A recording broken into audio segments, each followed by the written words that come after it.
The sky was clear at the Global Space Research Institute that night. Dr. Jun Kim rubbed his tired eyes and checked the readings one more time. For 3 weeks, the Deep Space Array had picked up an unusual pattern. Tonight, it was stronger than ever.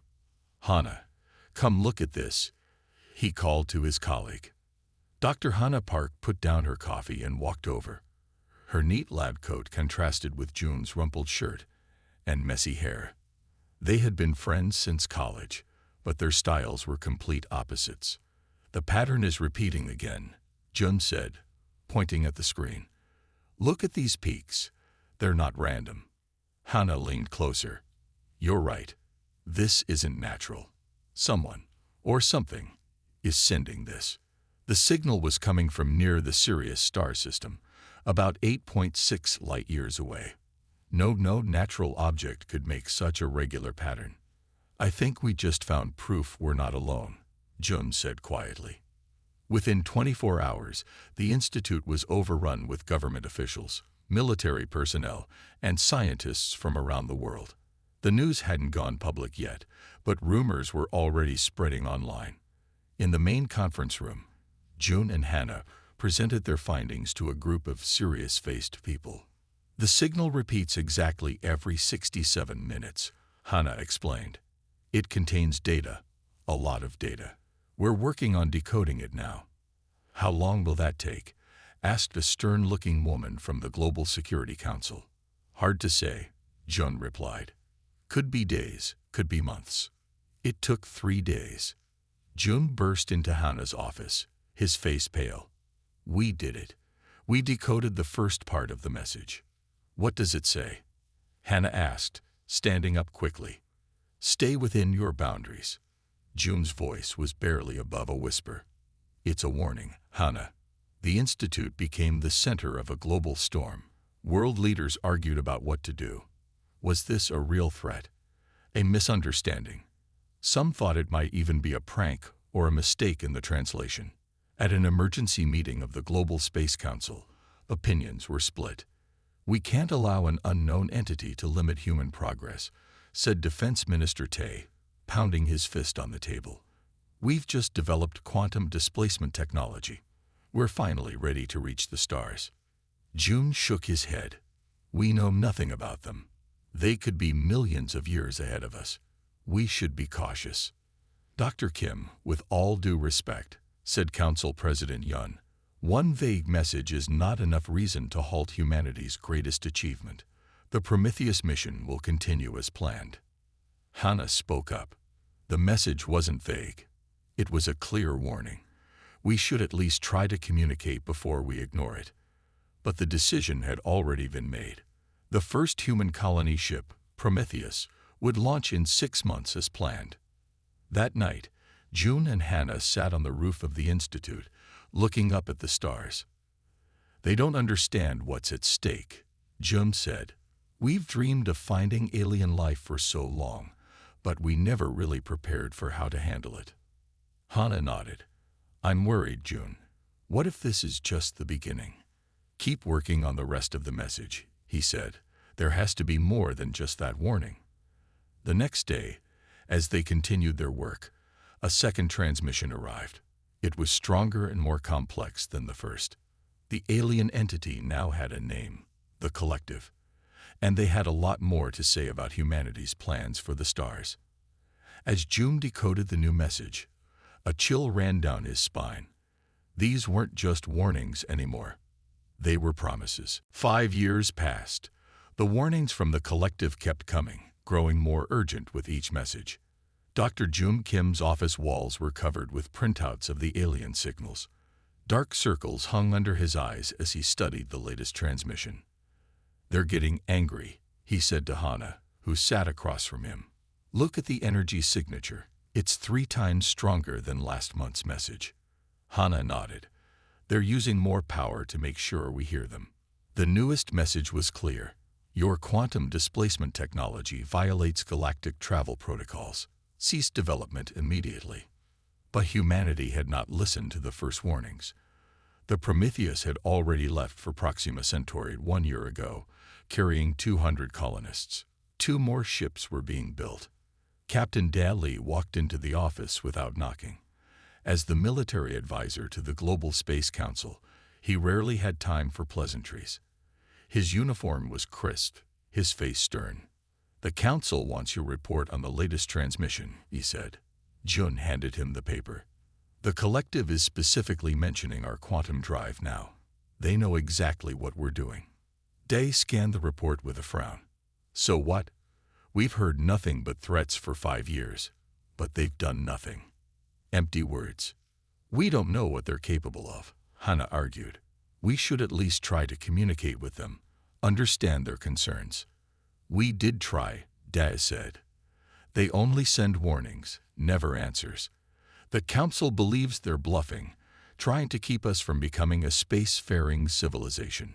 Outside the window, a crowd of protesters had gathered.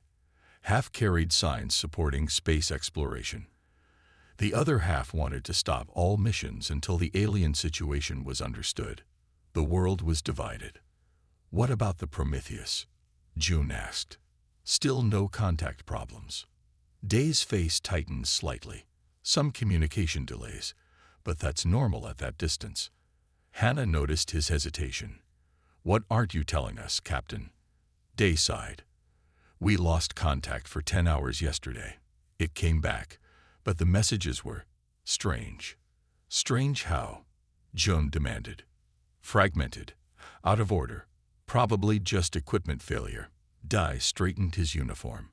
"The Council meeting is in an hour. They want both of you there." After he left, Hannah turned to June. "He's worried. They all are." "They should be," June said quietly. At the Council meeting, the debate was heated. On large screens around the room, translations of all the collective's messages scrolled continuously. "We've invested trillions in our space program," Council President Yun said. "We cannot abandon it because of vague threats." "They're not vague anymore," June pointed out. "They're specifically naming our technology." "Which means they fear it," said Defense Minister Ta. "Perhaps our quantum drive gives us an advantage they didn't expect." Or, Hannah suggested, "It's dangerous in ways we don't understand." Captain Day's phone beeped. His face went white as he read the message. "We've lost contact with the Prometheus," he announced. "Completely this time." The room fell silent. 2 days later, the collective sent their most powerful message yet. It was so strong it disrupted global communications for 3 hours. "We have contained your vessel. This is your final warning. Further violations will trigger protective measures." When the message was made public, panic spread. But the Council, after emergency meetings, announced that the space program would continue. Humanity would not be bullied. 3 weeks later, Jun was woken by a call from the Institute. "Come quickly," said the night operator. "Something's entered Earth's orbit." When June arrived, the tracking screen showed an object where no object should be. It was the broken hull of the Prometheus, returned to Earth as a warning. And with it came a new message. Final warning. Containment protocols will be initiated. The broken pieces of the Prometheus hung in Earth's orbit like a grim reminder. News channels showed the twisted metal day and night. 200 people had been on board. Now they were gone. The world changed overnight. Some countries pulled out of the Global Space Council. Others pushed for military action. Regular people built shelters and stockpiled food. Fear spread faster than facts. At the Institute, June and Hannah worked around the clock. They studied every inch of the ship's remains. "Look at these marks," June said, pointing to images on his screen. The ship wasn't destroyed by a weapon. It was pulled apart somehow. Hannah zoomed in on the metal edges. "You're right. It's like it was taken apart by hand, piece by piece." Captain Dye stood behind them, his face grim. "That doesn't make it less dangerous. If anything, it's more concerning. What kind of power can pull a ship apart across space?" The latest message from the collective was different. Hidden inside the warning was a huge block of data. It took June's team 2 days to understand it. "It's information about the collective," June explained to the emergency council meeting. They're sharing details about themselves. He showed them the translated data on the big screen. The collective was not one species but many, joined over millions of years. They monitored this part of the galaxy. They had rules for developing civilizations. According to this data, they see humans as dangerous, Jun said. Not because we're powerful, but because we're unpredictable. That's absurd, scoffed Defense Minister Ta. We're barely able to reach our closest star. It's not about our technology level, Hannah added. They're concerned about our behavior patterns. They call us high volatility potential. President Yun frowned. What does that mean in simple terms? They think we might destroy ourselves and take others with us. Once we spread to other stars, Jun said quietly. The debate raged for hours. Some wanted to build weapons. Others wanted to send messages of peace. No one agreed. Meanwhile, at Hannah's apartment, her 9-year-old daughter, Sue, was having trouble sleeping. The stars are talking to me, Mom, Sue said when Hannah came home late that night. Hannah sat on the edge of Sue's bed. What do you mean, sweetie? In my dreams. They tell me things. Sue's eyes were wide in the dim light. They say they're watching us. Hannah brushed it off as nightmares caused by the news. But the next morning, Sue drew a strange symbol at breakfast. It matched one from the collective's data files. Where did you see this? Hannah asked, trying to keep her voice calm. The star people showed me, Sue said simply. That same day, Hannah got calls from 3 colleagues. Their children were having similar dreams, all under 10 years old, all drawing the same symbols. When she called June, he was already investigating similar reports. It's happening all over, he said. Children in every country are reporting dreams about star people. Some are repeating phrases in languages they don't speak. Hannah looked at Sue, who was calmly drawing more symbols. They're targeting our children, aren't they? I think they're making contact through them, Jun said. Somehow, kids' brains are more open to their signals. That evening, Captain Dai visited Hannah's apartment with 2 doctors. They scanned Sue's brain while she slept. There's unusual activity in her frontal lobe, one doctor explained, showing them the scan. It's like something is communicating directly with her brain. Is it hurting her? Hannah asked, worried. No, but it's definitely not normal. As they watched the scan, Sue began to speak in her sleep. Her voice sounded different, flatter, more mechanical. Phase 1 of containment protocol initiated. Human offspring neural monitoring active. Awaiting further instructions. Captain Dai's phone rang. Similar reports were coming in from around the world. The collective had begun their containment. They were using Earth's children as their eyes and ears. Within a week, over 3 million children worldwide showed signs of connection to the collective. They drew the same strange symbols. They spoke in their sleep. Some even started to speak in perfect unison, no matter how far apart they were. At the Global Space Research Institute, a special ward had been set up. 50 children, including Sue, stayed there for testing. Doctors and scientists worked day and night to understand what was happening. Hannah hardly left Sue's side. She watched as her daughter drew symbol after symbol on large sheets of paper. What are you drawing, Sue? Hannah asked gently. Sue didn't look up. Maps, so they can find their way around. Who can find their way? The Watchers. They're learning about us through me. Sue said this as if it was the most normal thing in the world. In another room, Jun met with Captain Dai and a team of brain specialists. On screens around them, children's brain scans showed unusual patterns. We found something, said Dr. Min, the lead brain specialist. She pointed to tiny bright spots on the scans. These appear to be some kind of quantum entanglement devices, too small to see with normal methods. Are you saying there's alien technology inside the children's brains? Captain Day asked, his voice tense. Yes, they're like microscopic receivers and transmitters. They're connected to something far away. Can you remove them? Jun asked. Dr. Min shook her head, not without risking brain damage. They've integrated with the neural pathways. Captain Da slammed his fist on the table. This is an invasion. We need to fight back. Just then, all the children in the ward began to speak at once. Their voices blended together in a flat mechanical tone. Your offspring are now our monitoring system. Compliance is mandatory. Further space travel attempts will result in increased control measures. The message played across the world. Every affected child spoke the same words at the same time. On television, on the streets, in homes, parents watched in horror as their children became mouthpieces for the collective. When the message ended, the children returned to normal, or what seemed normal now. They continued their strange drawings and quiet conversations with invisible entities. That evening, Hannah found Sue sitting by the window in their room at the Institute. "Are they hurting you?" Hannah asked, sitting next to her daughter. Sue shook her head. "No, they're just watching. Learning." "Can you talk to them? Can you ask them to stop?" "They won't stop," Sue said simply. "They're afraid of what humans might do if we reach other worlds." In the main conference room, world leaders gathered in person and on screens. The mood was grim. "We have to consider military options," said Defense Minister Ta.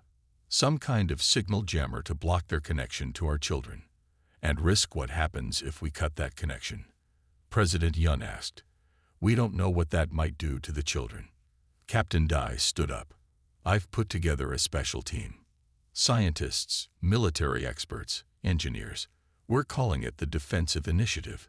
Give us 2 weeks to develop countermeasures." Jun shook his head. "The collective is millions of years ahead of us. What can we possibly do in 2 weeks?" "We have one advantage they don't expect," Captain Daz said firmly. "They threatened our children. There is nothing in the universe that will make humans fight harder." As the meeting continued, Hannah noticed something new. Sue and the other children had stopped drawing symbols. Now they were drawing pictures of strange crystalline beings. "Who are they?" Hannah asked Sue. "The Watchers," Sue replied. "They're showing themselves to us now. They want us to know who's in control." The collective was no longer hiding. Phase 2 of their plan had begun. For the first time in history, all nations worked together. The threat to the children united everyone. Old enemies shared resources. Scientists from rival countries worked side by side. A global task force formed almost overnight. Captain Day turned a military base into the headquarters for the Defensive Initiative. Teams worked around the clock on possible solutions. "Any progress?" he asked, walking into the main lab where 50 scientists huddled around tables covered with equipment. "Some," said a young engineer named Jin Kwan. He was only 26, but already known for his brilliant mind. "We're testing a device that might block the quantum signal." Jin showed him a small silver disk. "It creates a field that disrupts quantum entanglement. In theory, it could cut the connection between the children and the collective." "Any side effects?" Captain Day asked. Jin hesitated. "We don't know yet. That's what we need to test." At the Research Institute, Jun and Hannah made their own discovery. They had been studying the brain patterns of affected children for days. "Look at this," Hannah said, pointing to her screen. "The quantum devices aren't just monitoring. They're collecting data on emotional responses." Jun leaned closer. "You're right. Every time a child feels a strong emotion, the device activates more." "I think the collective is studying our emotions," Hannah said. "Maybe that's what they mean by unpredictable. They don't understand how we feel." That evening, Jin arrived at the Institute with his quantum shield prototype. He needed a volunteer to test it. "I'll do it," Hannah said immediately. "Use it on Sue." "It's not proven safe," Jin warned. "Nothing about this situation is safe," Hannah replied. "We have to try something." With trembling hands, Jin placed the silver disc under Sue's pillow while she slept. The room was filled with monitoring equipment. Doctors stood ready in case anything went wrong. For an hour, nothing happened. Then Sue's brain patterns began to change. The quantum signals weakened. By morning, They had almost disappeared. When Sue woke up, she looked confused. "The voices are quiet," she said. "I can't hear them as well." Hannah hugged her daughter tightly. "How do you feel?" "Okay, but my head hurts a little." The test was a success, but a limited one. After 12 hours, the quantum signals returned. The collective had adapted to the shield. Worse, they retaliated. That afternoon, children worldwide experienced seizures. Not severe ones, but enough to send a clear message: resistance would hurt the children. The Global Council met in emergency session. "We can't risk the children's safety," President Yun said. "Perhaps we should comply with their demands." "Giving up isn't an option," Captain Day argued. "Jin's shield worked for a while. We can improve it." "We don't have time," Defense Minister Tai cut in. "The seizures will get worse if we keep fighting."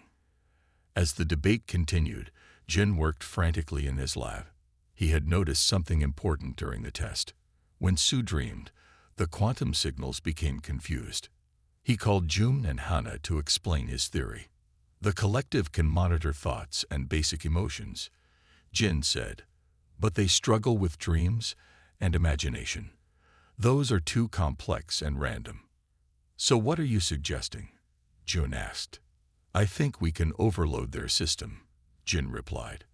"Not by blocking the signal, but by making it too complicated for them to process." That night, as world leaders argued about surrender or resistance, Hannah had a simple idea. She sat beside Sue's bed and began to tell her a story. A human story, full of emotions and imagination. As she spoke, the monitoring equipment showed strange fluctuations in the quantum signal. Something was happening. The collective didn't understand stories, and that might be humanity's greatest weapon. Jin's discovery spread quickly through the research team. Imagination. Simple human stories confused the quantum devices. The more emotional and creative the story, the stronger the effect. "We need to test this on a larger scale," Jin said to Captain Da. "Get a group of children together and have parents tell them different stories. Let's see what happens." The next day, 20 families gathered in the Institute's main hall. Parents sat with their children and told stories, fairy tales, adventures, family histories. Researchers monitored the quantum signals carefully. The results were clear. During storytelling, the signals became chaotic. The collective couldn't process the data. "It's working," Hannah said excitedly as she reviewed the results. "But we need to understand why." June studied the data for hours. Finally, he called everyone to the conference room. "The quantum devices are designed to collect logical information," he explained. "Facts, observations, physical measurements. But human imagination doesn't follow logic. It makes connections that don't make sense to the collective.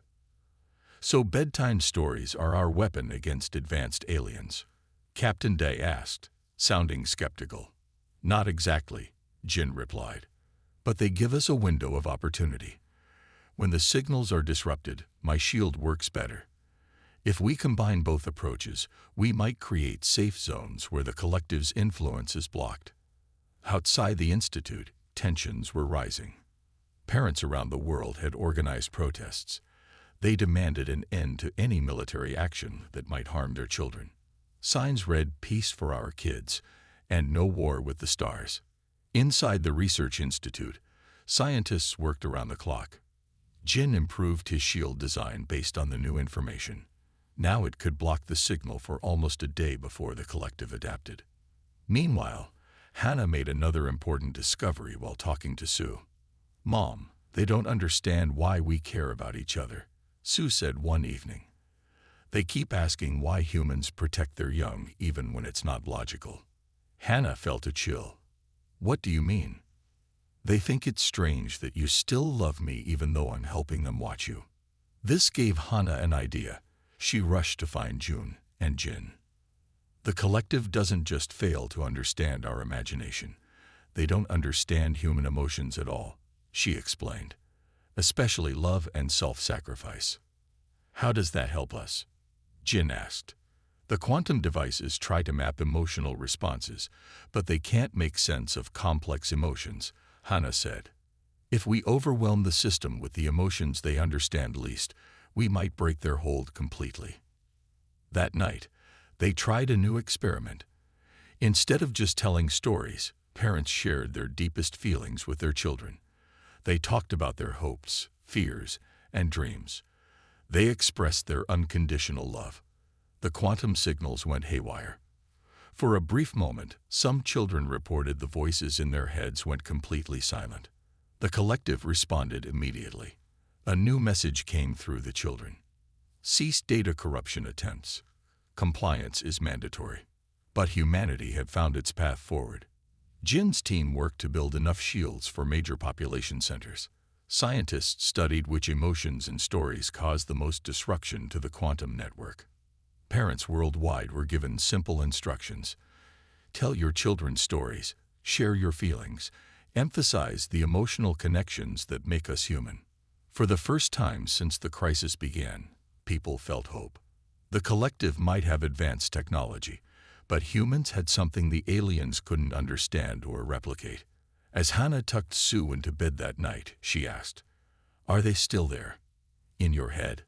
"Yes," Sue said, "but they're confused. They're trying to understand why you keep fighting when you can't win." Hannah smiled and stroked her daughter's hair. "That's exactly why we'll win. They don't understand what parents will do for their children." The plan was simple but bold. They called it Operation Lullaby. At exactly 8:00 p.m. in each time zone, parents around the world would tell their children stories. Not just any stories, tales filled with love, sacrifice, courage, and hope. The very emotions the collective couldn't process. Will this really work? President Yun asked during the final planning meeting. The tests show it creates maximum disruption to their monitoring network, Jin explained. And while they're confused, we'll deploy the improved shields around major cities. Captain Da had been working with military teams worldwide to position the shield generators. Once activated, each shield should cover about 50 square miles. We can protect roughly 30% of the world's children. What about the other 70%? Defense Minister Tai asked. The storytelling should provide temporary protection for everyone, Hannah said. But yes, we need more shields. June stepped forward. We've also discovered something else. The collective seems to be learning from the children. They're adapting to understand our emotions better. So we don't have much time, Captain Da concluded. We need to act now. The countdown to Operation Lullaby began.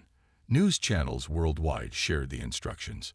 Social media spread the message to remote areas.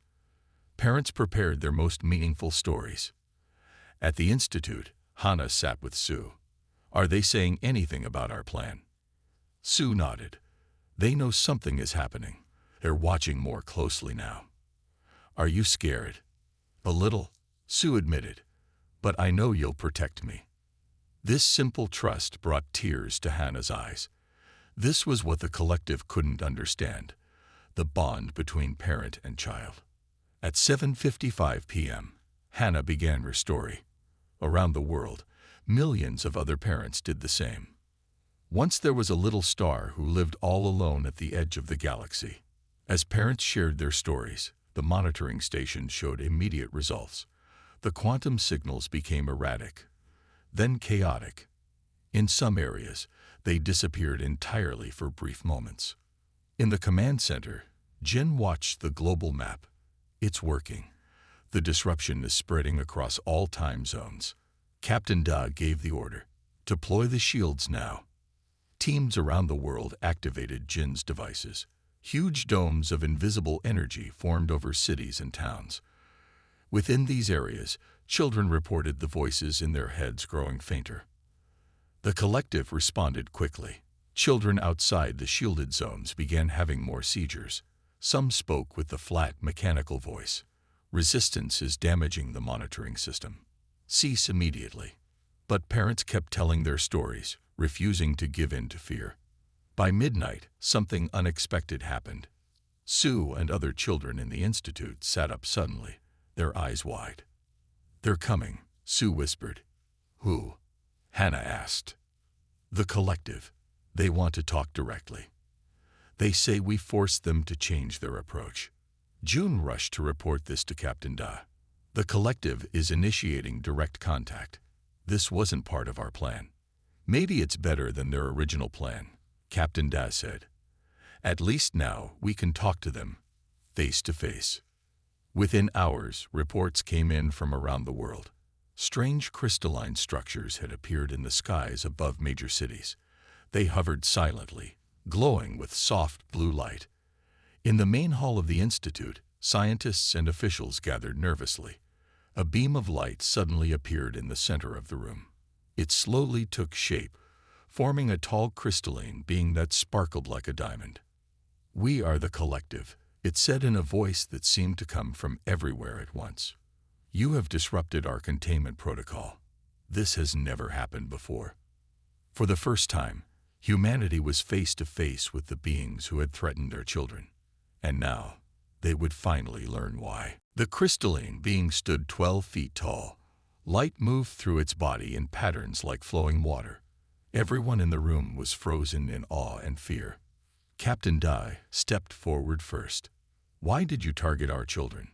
The crystalline being's light patterns shifted. They were the most efficient access points. Adult human minds resist outside connection. June moved beside Captain Da. "You could have just talked to us directly, like you're doing now. Direct manifestation requires significant energy expenditure. We prefer efficient methods." Hannah joined them, her voice shaking with controlled anger. "You caused seizures in our children. You invaded their minds without permission." The being's light dimmed slightly. "The safety of the galaxy supersedes individual comfort. Your species presents an unacceptable risk level." "What risk?" Captain Da demanded. "We've barely left our own planet." The being projected images into the air. Strange worlds with ruined cities, dead planets, and destroyed solar systems. "In our billion-year history, we have encountered only 3 species with your specific combination of traits: rapid technological advancement, emotional unpredictability, and territorial expansion drive." The images changed to show 3 different alien races, none resembling humans. All 3 species destroyed themselves and nearby systems within 500 years of achieving space travel. The statistical probability of your species following the same pattern is 93.7%. The room fell silent as they processed this information. The collective wasn't acting out of malice. They genuinely believed humans would bring destruction to the galaxy. "Our containment wasn't punishment," the being continued. "It was quarantine based on statistical certainty." Jin spoke up. "But your statistics don't account for our ability to change, to learn from mistakes." Previous species made similar claims. President Yun, who had been listening quietly, asked, "What happens now? Will you continue to use our children as monitoring devices?" "Your resistance method was unexpected," the being admitted.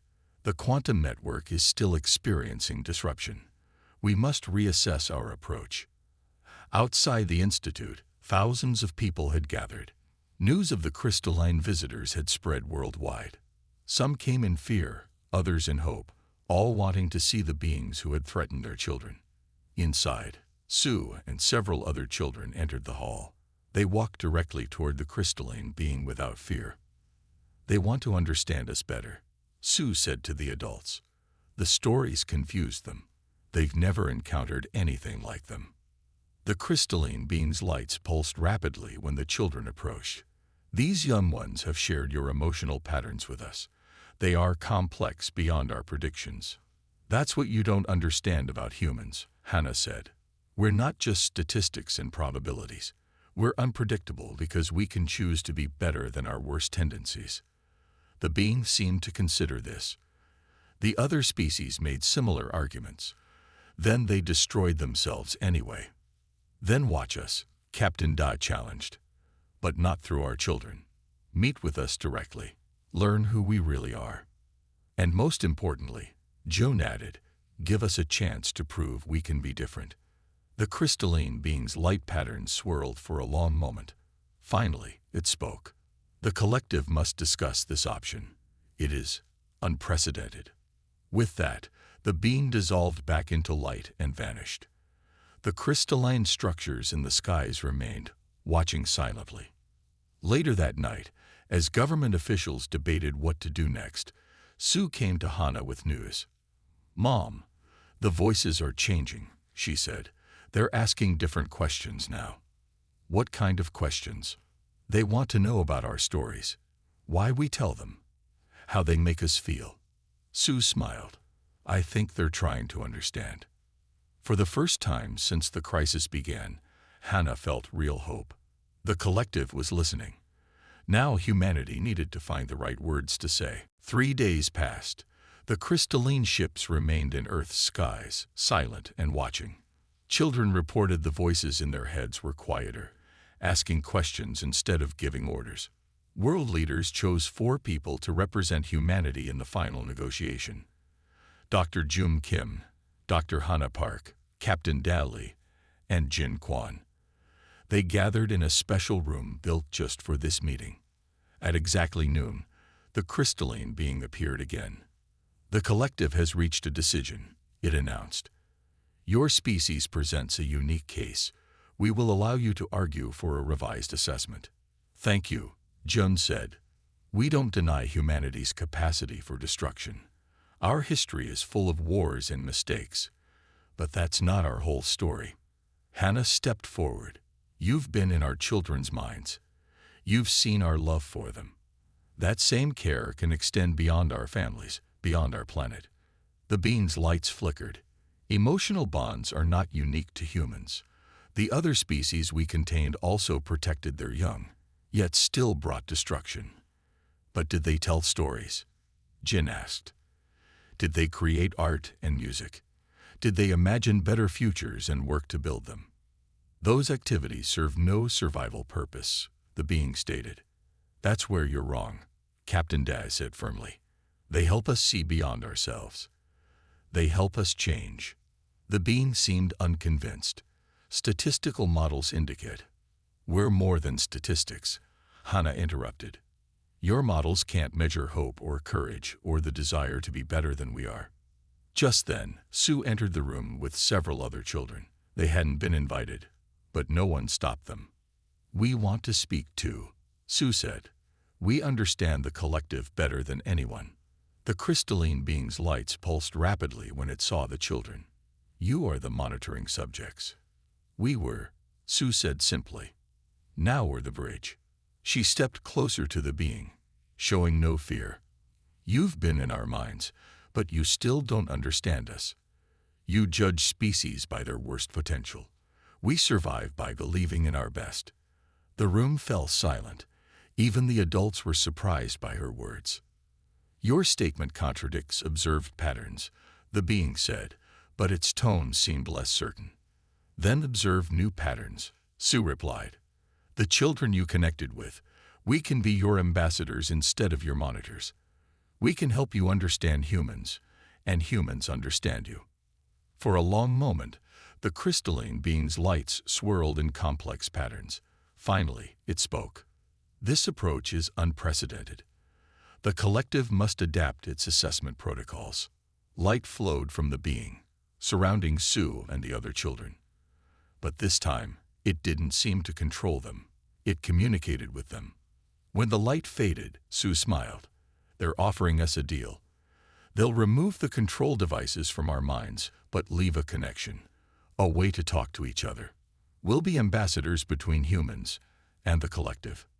"And their containment protocol?" Captain Day asked. "Suspended, not ended," Sue explained. "They'll allow limited space exploration while they observe us.